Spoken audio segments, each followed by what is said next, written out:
Assalamualaikum warahmatullahi wabarakatuh.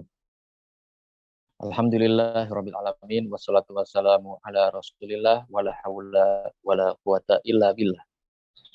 Sahabat wa tangsel yang dirahmati Allah, Kafah Perspektif mengulas Bulletin Kafah bertemakan mengeratkan ukhuwah di era pandemi. Sahabat wa tangsel dimanapun Anda berada, masih berkenaan dengan pandemi COVID-19. Tentu saja kita semua masyarakat merasakan situasi yang sangat tidak mengenakan.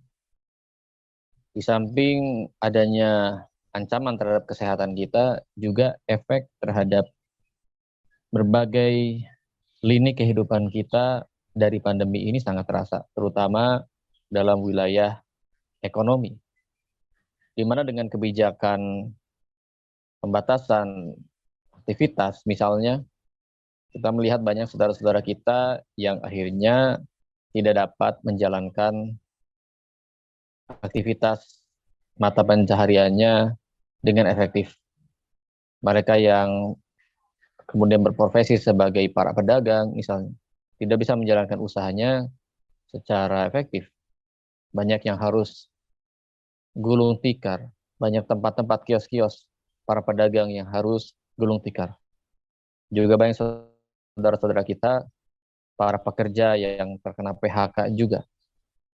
Dan juga berbagai efek dan dampak lainnya.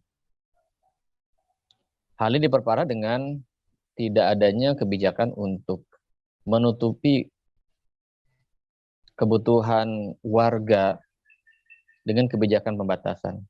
Semestinya sesuai dengan undang-undang karantina yang berlaku, dan juga jika kita merujuk kepada syariat Islam berkenaan dengan penanganan pandemi, ketika terjadi pandemi, kemudian dilakukan pembatasan atau lockdown, maka seharusnya lockdown tersebut diiringi dengan jaminan dari pemerintah untuk menutupi kebutuhan warganya. Karena mereka tidak bisa mencari penghasilannya seperti pada kondisi normal, maka seharusnya ada upaya-upaya seperti itu. Namun kita melihat upaya tersebut sangat minim sekali. Dan ini mengakibatkan justru masyarakat menjadi jengah dengan kebijakan pembatasan yang ada. Walaupun tentu saja pembatasan ini dilakukan demi memutus rantai penularan virus. Akan tetapi yang kemudian terasa di masyarakat adalah pembatasan pergerakan dan aktivitas mereka yang akhirnya berakibat pada dampak secara ekonomi. Dan inilah dampak yang terasa paling meluas yang ada di masyarakat kita. Sahabat wa tangsel dirahmati Allah Subhanahu wa taala, oleh karena itu dalam kondisi seperti ini, di samping kita tetap harus bersuara kritis untuk mengkritisi kebijakan-kebijakan yang tidak berpihak terhadap rakyat. Untuk terus melakukan pressure kepada pihak yang punya otoritas agar memperhatikan kebutuhan rakyatnya. Di samping mereka harus diselamatkan dari ancaman kesehatan, dari ancaman virus, dari ancaman wabah, tapi juga periuk mereka juga, dapur mereka juga harus diselamatkan, dan itulah yang menjadi tanggung jawab pemimpin.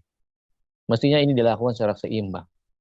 Tidak kemudian bersebelah, tidak kemudian kebijakan yang pincang, yang akhirnya malah membuat ketidakpatuhan di masyarakat terhadap upaya-upaya penanggulangan wabah. Di samping kita melakukan kritisi seperti itu, juga antara kita di masyarakat, apalagi sesama umat Islam, tentu wajib bagi kita untuk semakin mengeratkan ukhuwah, semakin menguatkan persaudaraan antar kita sesama orang-orang beriman, sesama orang-orang yang berakidah Islam. Mengapa demikian? Hal ini disebabkan karena ketika kita tidak bisa berharap kepada kebaikan dari pihak yang punya kekuasaan, tentu akhirnya harapan kita hanyalah solidaritas kita satu sama lain. Sikap saling membantu, saling peduli terhadap saudara-saudaranya. Hal ini sesuai dengan apa yang kemudian difirmankan oleh Allah Subhanahu wa taala di dalam Al-Qur'an yang menuntut kita sesama orang beriman untuk berperilaku layaknya saudara. Allah berfirman dalam Al-Qur'an, "A'udzubillahi minasyaitonirrajim. Innamal mu'minuna ikhwah." Sesungguhnya orang-orang beriman itu bersaudara. Ayat ini memberi paradigma kepada kita bahwa hubungan antar orang-orang beriman itu hendaknya lebih erat daripada hubungan yang senasab. Karena ikatan iman adalah ikatan yang paling kuat. Sehingga wajib bagi orang-orang beriman untuk peduli satu sama lain dan tidak kemudian membiarkan situasi pandemi seperti ini menjadi seperti selamatkan diri masing-masing. Seharusnya tidak seperti itu, karena umat Islam ini bersaudara. Apalagi Rasulullah SAW menyifati umat Islam ini diibaratkan bagaikan bangunan. Al-mu'minu lil mu'mini kal bunyani yashuddu ba'duhum ba'd. Seorang mukmin terhadap mukmin lainnya bagaikan sebuah bangunan yang saling menguatkan satu sama lain. Begitulah seorang muslim seharusnya, begitulah komunitas muslimin seharusnya saling menguatkan satu sama lain. Maka kami mengajak kita semua untuk saling memperhatikan mereka-mereka yang kemudian sedang sakit. Selain kita doakan, kita juga perhatikan kebutuhannya. Ketika ada hal-hal yang dibutuhkan, maka kita berupaya untuk memenuhi kebutuhannya. Mereka yang sedang isoman, mereka yang kehilangan pekerjaannya, mereka yang terhambat mata pencahariannya, mari kita cari solusi bersama-sama. Itulah yang diajarkan oleh Islam. Saling peduli, saling berbagi. Jika kita memiliki kelebihan harta, hendaknya kita berbagi, membantu mereka-mereka yang sedang kekurangan, mereka-mereka yang sedang terkendala. Sahabat dapat Tangsel dimanapun Anda berada. Islam sangat menganjurkan kita untuk bersedekah, untuk menolong sesama ketika kita memiliki kelebihan harta.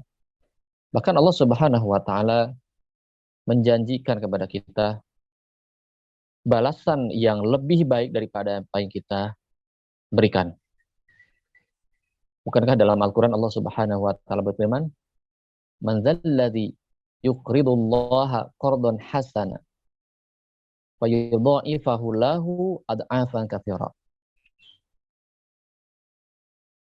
Siapa saja yang kemudian melakukan atau memberikan pinjaman kepada Allah dengan pinjaman yang baik. Tentu pinjaman di sini majazi ya. Maksudnya adalah ketika kita menginfakkan harta kita, menyedekahkan harta kita untuk orang-orang yang membutuhkan. Maka Allah akan membalasnya. Allah akan menambahnya dengan tambahan yang lebih baik. Gitu. Ya, kalau kita saling meminjam di antara kita, di antara manusia, tidak boleh ada tambahan ketika pengembalian. Tidak boleh ada syarat tambahan ketika pengembalian. Tetapi transaksi pinjaman dengan Allah, Allah mengganti dengan tambahan yang lebih baik, dengan tambahan yang berlipat ganda. Inilah yang Allah janjikan kepada kita. Maka tidak heran para sahabat itu begitu jor-joran untuk menginfakkan hartanya. Misalnya Abdurrahman bin Auf radhiyallahu anhu yang pernah menjual kebunnya seharga 40.000 dinar. Dan hasilnya kemudian beliau infakkan beliau sedekahkan kepada orang-orang yang membutuhkan, orang-orang lemah, fakir miskin, termasuk kepada para istri Nabi SAW. Begitu pula para sahabat lainnya. Sayyidah Aisyah radhiyallahu anha punya kebiasaan untuk menabung hartanya dan kemudian setelah terkumpul banyak kemudian disedekahkan kepada orang yang membutuhkan. Begitu pula saudarinya itu Asma yang tidak pernah memegang uang, memegang harta karena selalu dia infakkan ketika memiliki harta.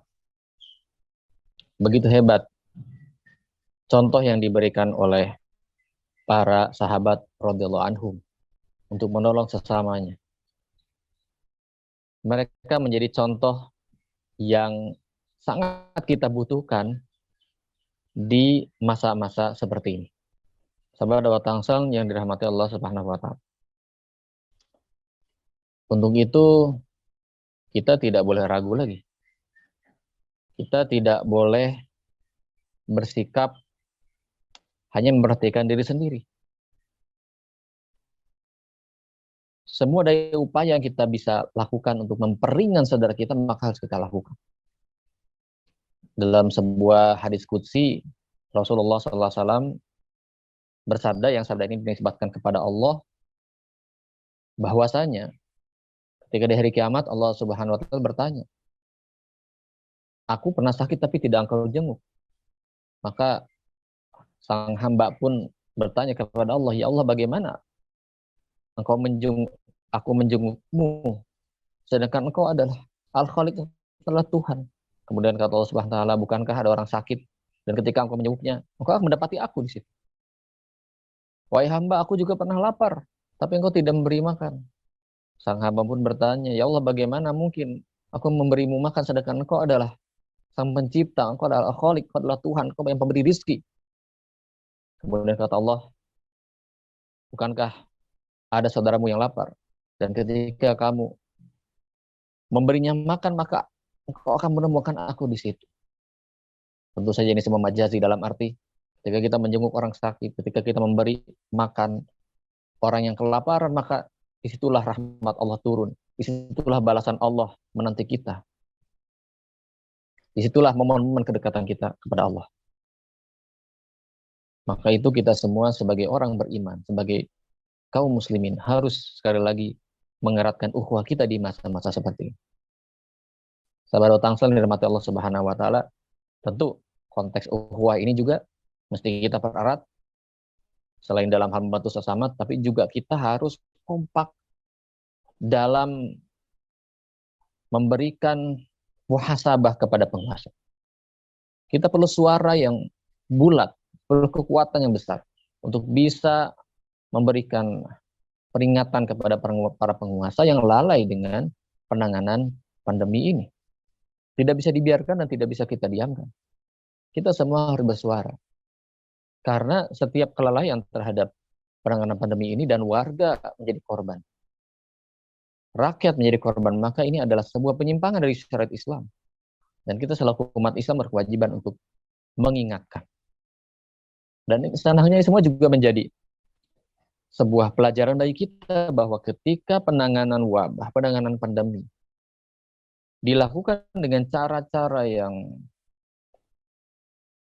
terlihat berpihak kepada oligarki, berpihak kepada kepentingan segelintir orang, dan ragu-ragu untuk mempersembahkan kepada rakyat sesuatu yang dibutuhkan oleh rakyat, malah kemudian dengan 1000 pertimbangan yang intinya ya hanya ingin menyelamatkan segelintir orang saja. Mengelola rakyatnya dengan logika-logika kapital saja. Tidak dengan logika pengayoman. Maka ini menjadi pelajaran bagi kita bahwa hanya dalam sistem Islam yang punya paradigma kepemimpinan yang mengayomi dan tidak tunduk pada logika kapitalistik, maka penanganan wabah ini akan dapat dilakukan dengan baik. Tidak dengan cara-cara kapitalistik seperti yang sekarang ini kita lihat. Itulah ibroh yang dapat kita ambil untuk menjadi bekal bagi kita, untuk memperkuat perjuangan kita untuk mengembalikan syariat Allah di muka bumi ini. Wallahu a'lam bishawab. Semoga bermanfaat. Assalamualaikum warahmatullahi wabarakatuh.